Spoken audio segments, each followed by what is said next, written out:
Հարգելի տնօրեն, ուսուցիչներ, հյուրեր, ողջունում ենք ձեզ։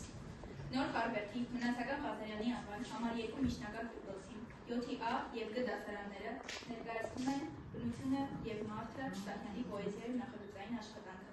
Նախագծային աշխատանքին մասնակցում են Հակոբյան Կարինե, Բաբայան Վիկտորիա, Կիրակոսյան Մերուժան, Մարտիրոսյան Արման, Աղաքելյան Արմեն, Սակոյան Անգելիա, Միրոմարտասյան Վարաշ։ 7-յա դասարանից մասնակցում են Գաբրիելյան Միքայել, Գրիգորյան Էրիկ, Զորաբյան Գագիկ, Հարգելյան Անի, Աբգարյան Մանե, Ավետիսյան Խաչատուր, Գաբրիելյան Մարի, Խուդոյան Սեդա, Զորաբյան Գագիկ և շարունակները Սունակ։ Իմ արմատները քարերի մեջ են իմ արմատները, նախաստեղծ ու թավետերության տարերի մեջ են իմ արմատները, իմ սաղարթները, սարերի մեջ են իմ սաղարթները, անաղարտ ու թիր թավետերության արերի մեջ են իմ սաղարթները, այս ես եմ, այս խանդը, ես Հայաստանում։ 1914 թվականի ապրիլի 14-ին Սունած լեռներում Դոր գյուղում կողմիկ տղա ծնվեց։ Աշխարհ եկավ մեկը, ով հետո պիտի դառնար բնության մեծ երգիչ, սակայն ծննդամատյանում որպես ամսաթիվ է նշված 1915 թվականը։ Հմայակ Սահակի Գրիգորյան էր այդ մանուկը։ Ճիշտ է, ոչ մի սխալմունք չկար աղվա հետ կապված։ Հետագայում իր համար կեղծանուն ընտրելիս Հմայակը դարձնում է Համը, իսկ Գրիգորյանի փոխարեն հոր անվան։ Սահակի առաջին 3 տառերին ավելացնում է Յան, դարձնելով Սահյան։ Առաջին հայացքից Դորգյուղն իր շրջանակով առանձնապես աչքի չէր ընկնում իր գեղեցիկ բնանկարներով, և սկզբնապես տարակուսանք է առաջացնում այն գիտակցումը, թե սահյանական պոեզիայի ջերմությունն ու գեղարվեստական պատկերները հենց այստեղ են, հենց այս խստաշունչ լեռնաստանում են ախմուխարել։ Սակայն հենց այս հակասության մեջ արտաքնված է պոետի ֆենոմեն, զգալ, տեսնել, գտնել այն, ինչը սովորական մարդկանացուի աչքի մուսկացողությանը հասու չէ։ Վահագն Դավթյանը գերազանց բնութագրում է տվել Սահյանի քննադատությանն ասելով, թե Սահյանը եկավ Ութմանյանի լոհու, Տերյանի ժավախի, Մեծարեցի Եփրատյան հոգի հարևանությամբ մեր պոեզիայի մեջ տեղադրեց իր դերնաշխարհը։ Բանաստեղծական ներշնչանքով ողջված ոգեգան բնորոշ, խորհուրդ ու խորհրդանիշ, որի հանդեպ տածած ամուսային ու պաշտպանմունքը մատնվում է յուրաքանչյուր տողի, յուրաքանչյուր բառի մեջ։ 1927 թվականին 13-ամյա Հմայակը բռնեց քաղաքի ջանքան, թողած հայրենի ձորերն ու այգիները, թողած մանկությունը որոտանի աղի, հասել էր Բաքու, որ շարունակի ուսումը։ Հմայակը այրվում էր հարազատ եզրքի կարոտից, և այդ ճնշող զգացմունքներն էին, որ թղթի վրա կարոտաբախտ բանաստեղծական շունչ ու կենդանություն առնելով պիտի բերեին նրան մեծ ճանաչում և հռչակ։ Պատանի հանձնվում սկսեց ստեղծագործել։ Նրա անշատ բանաստեղծությունների շարքում հայտնվում էին պատկերներ, որոնք մատնում էին նրա հոգեկան աշխարհի այն երակը, որից հետագայում խելու էր Սահյանի ստեղծագործությունների գլխավորության ու քնարական ոճը։ Անցկացավորս, կարևավորս, դու երբ ես գալու իմ թևավորս, իմ թուխարտույտս, իմ սիրուն լորս, իմ հեռավորս, դու երբ ես գալու, բացել եմ դուրս, խորն է կարոտս, խորն է մորմորս, իմ քնքուշկույրս, դու երբ ես գալու, կանոն վահակ է աշխարհն է բույնս, առանց քեզ ինչ է երկս անունս, փախելեքունս, կանչում է տունս, հանդուտ խաթունս, դու երբ ես գալու։ 1935 թվականին Սահյանը ավարտեց Բաքվի Ստեփան Շամյանի անվան հայկական դպրոցը և անմիջապես ընդունվեց երկամյա մանկավարժական դեսպանական ֆակուլտետը և որն ավարտելուց պես սկսվեց նրա գրական գործունեությունը։ 1942 թվականին ծառայության անցնում ռազմածովային զորքերում։ Նա թողեց խմբագրական տակուպանկյունն ու իր սերնդագիցների պես ուղևորվեց ծառայության։ Կարոտակի զգացումներով նա գրում է Նայրան տարար պատի բանաստեղծությունը։ Խնամքով ծառում է թուղթը և 2 տարի անունմեջ պահում հակագազի պայուսակի մեջ։ Եվ առաջին հնարավորության դեպքում բանաստեղծությունն ուղարկում է Ստեփան Զորյանին։ Ստեփան Զորյանը շատ է հավանում և հրատարակում սովետական գրականություն։ Իսկ հետո թարգմանում տպում Կոմսոմոլսկայա Պրավդա թերթը։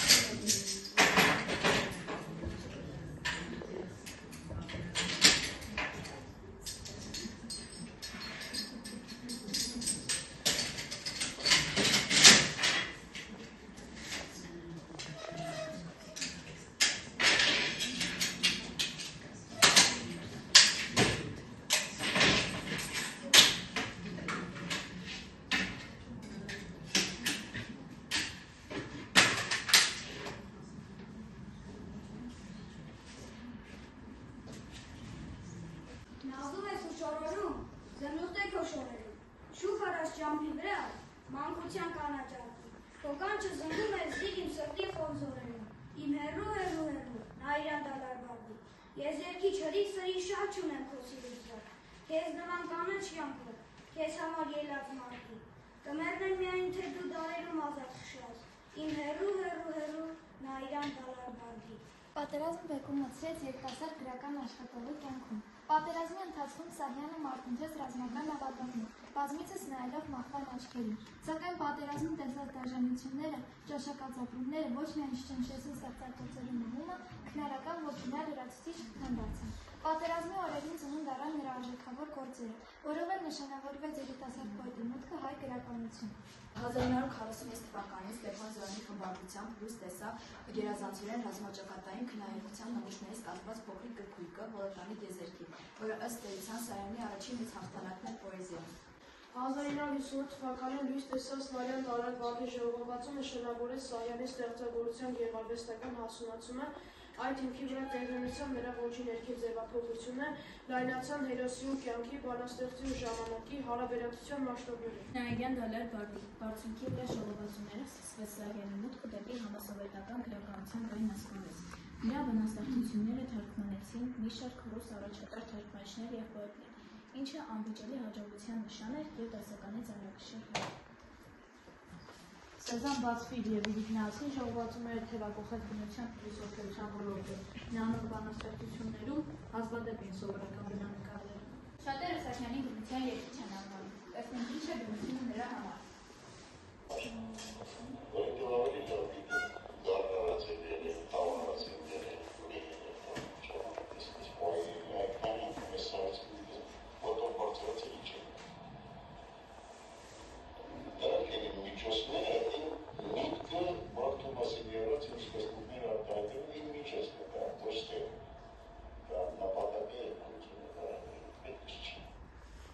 Այս նախագծային աշխատանքի ընթացքում մենք կհասկանանք, թե ինչ է բնությունը Համասարյանի համար, իսկ հիմա եկեք տեսնենք, թե ինչ է բնությունը ձեզ համար։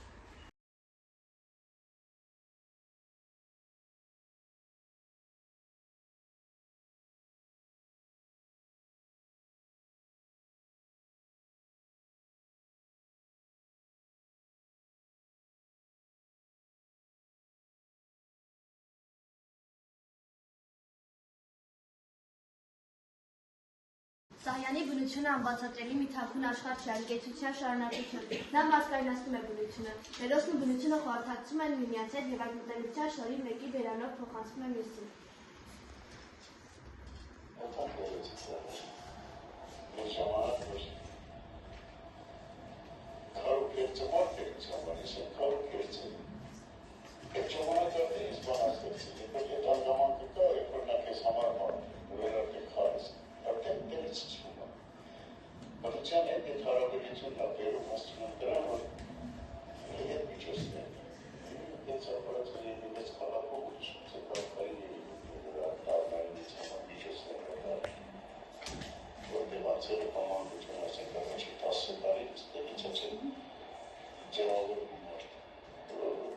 Սահյանի բանաստեղծության լիարժեք գործող անձինքն է, բնության տարերը, անձրևը, կայծակը, ծառը, գետը և այլն։ Դրանք ներկայացնում են բարություն, գեղեցկություն, վեհություն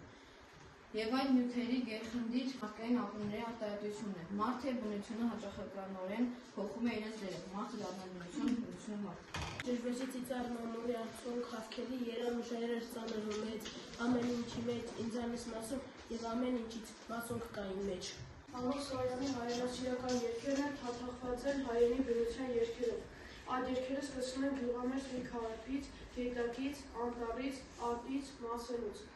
Նա սիրահարված է Ադամին, և քանի որ սիրահարված է, հավատում է նրանց, և քանի որ հավատում է, սովորում է նրանցից։ Հողից, հովից, ծովից, ասկից, ծաղկից, լույսից։ Բնության մեջ մի փոքրիկ գեղեցկուհի Մասրելի, որը խորհրդանշում է հայրենիքը հայ ժողովրդին։ Նա իր արմատներով ամուր կարճած է հողից, երբեք չի ծախավում հողմերից, փոթորիկներից։ Ծախվել է զոհ է վարանդուզի դրանք դրայր, այսպես կախված են ուղղությունների մեջ են ոտքերը դրած, իսկ գլխին ուղղված ամպերն են։ 1900 թվականին Սահյանը դարձել էր աննշան տպագրող և թարգմանող բանաստեղծներից մեկը։ Սահյանի խոհականությունը, հմայր լեզու, խոսքի նոր պոզիտիվ հյուսքը, անչափ հարազատ են, թե հայ թողտարալեզու ընթերցողը, Նա նույնպես զբաղվում էր համաշխարհային դասականների թարգմանությամբ։ Աչքն ական եմ ես մեր բնության, գիտակցությունը նրա մարմնավոր, հասարակիցն է նրա հնության և ծառայցակում նոզարկում հնար։ Նրա այս երկու պատկերն ու նրա հավիտենության ավասակն է։ Այս իմ աշխարհն է, և ես եմ նրա քարերից բուսած բանաստեղծ որդին։ Այստեղ սարեր կան, սարերի վրա և ձորերի մեջ ձորեր կան հունթին։ Ես չեմ հավատում իմ մայրամուտին։ Մայր բնություն, իմաստուն է, դու այդ բոլորը ինձ փոխ ես տվել, ոսկրած տեսնի շոշափես լսես, պատճառաբանես քանոցը և որ մարդուն հասնես մարդկանց գողքումը գողությամբ դու պատանաս։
Համոսահյանի և իր առաջի կնոջ Մարիա Հակոբյանի ամուսնությունը տևել է 34 տարի, բայց այս անգամ բաժանումից հետո նրանք միմյանց հետ խոսում էին բանաստեղծություններով, Սարյանի և կնոջ բանաստեղծություններով։ Էլ չեմ անի,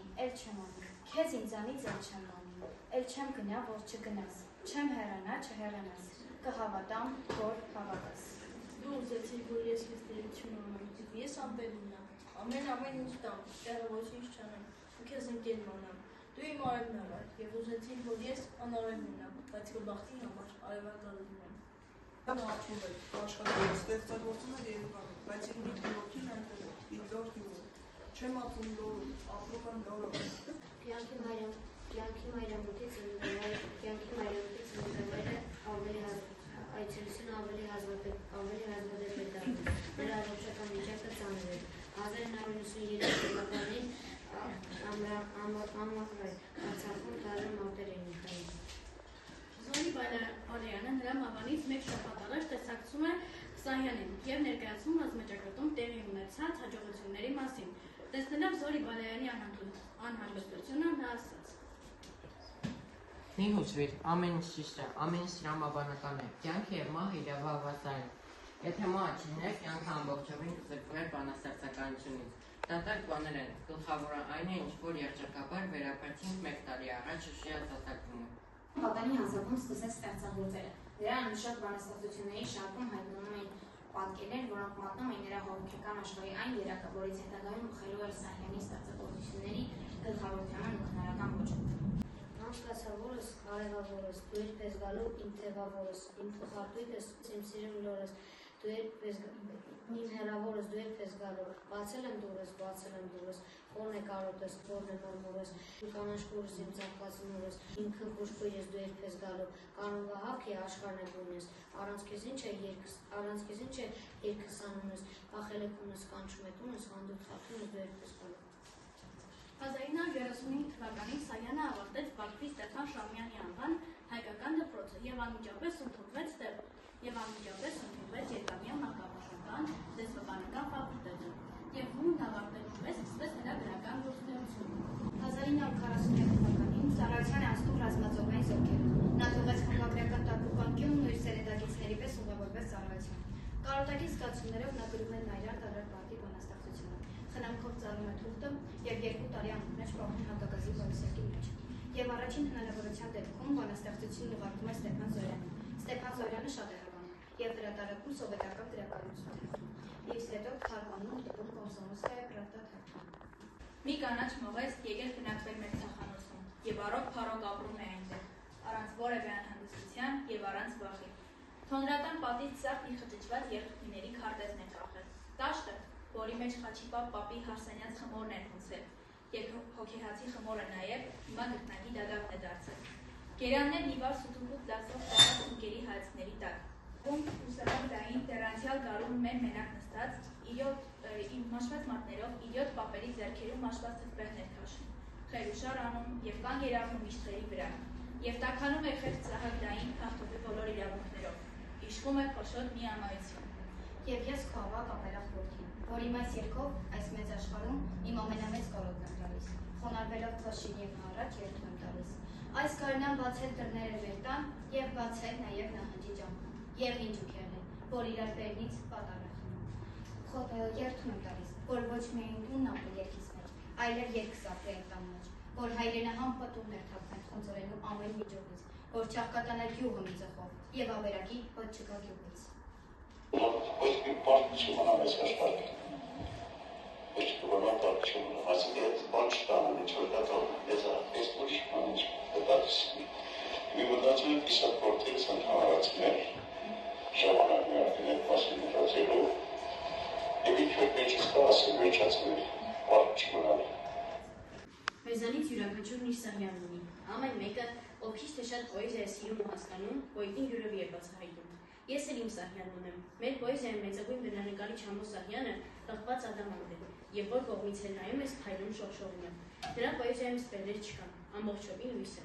Բնությունն է նրա ամենահարազատ տարերքը, եւ հատկապես այստեղ են հզոր եւ ամրցակից։ Չեմ կարող չասել, որ այնուամենայնիվ նրա բանաստեղծական տան համար ամենաշատ օգտագործված շինանյութը արևից խանձված, անձրևից ու հողմերից ծեծված, թրջված քարերն ու քարակներն են, որոնք հղկել գոհարների հիման փայլը տվել Համո Սահյանը, կառուցել բանաստեղծական իր սրբազան տաճարը, որին անունն է Հայաստան։ Մենք շատ ողջունել, որոնցից մեկը Համո Սահյանի տաները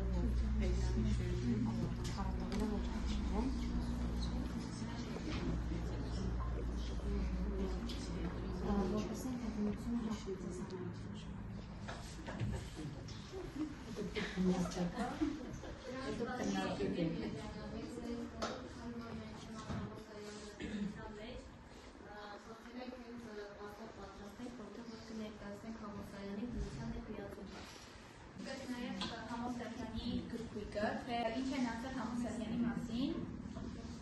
որի փորձել ենք 5 գրքի տեսք տալ։